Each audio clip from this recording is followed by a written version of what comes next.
today I will show you that all of you have this free Microsoft Word in which you write everything, and many people don't know that you can correct the grammar mistakes with Microsoft Word for free, and that's pretty easy. This is a passage that I have taken that contains a lot of grammatical mistakes as underlined by these different colors. Now what you will do, just come here at this review tab in Microsoft Word. Yes, in your Microsoft Word document, this is option of review. Once you click on this review option, you actually come across these many tabs. So you see there are a lot of things that under this review tab you can do with your manuscripts, like you can track changes you made to that, and another thing, you can actually translate the content to different languages. You can actually choose a language for proofreading tools such as a spelling check. Then there are other things. I will not discuss these things today. There are other things that you can compare the two different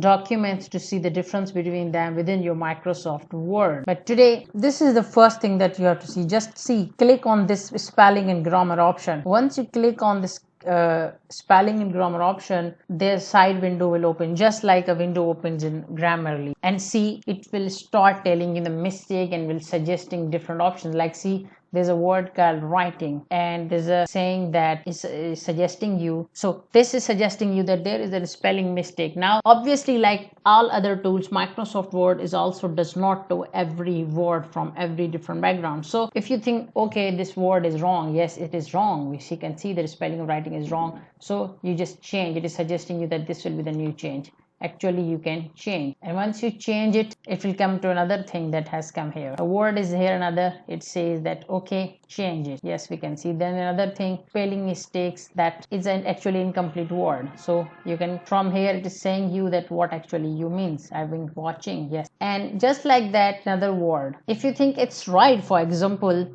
you can actually ignore, they say ignore, and that word will be ignored and you will be taken away. So I'm saying that okay, no, please change it. Now once allowed, there's an option of change all. I asked it change all and it changed it. Then there are other words. See, it is just changing the words, that this word not supposed, it should be supposed to, and just like that it is actually correcting you grammar and these mistakes. And I will just quickly keep doing these things. It corrects for different punctuation marks, spelling, and a grammar things. So actually, yes, see, once this check is complete, all the things are corrected, say the spelling and grammar check is complete. So you can say it click. Now see, the same document that was full of grammatical mistake previously is now free of your grammar mistakes, and you can just go into home and just save it, and this version will be there.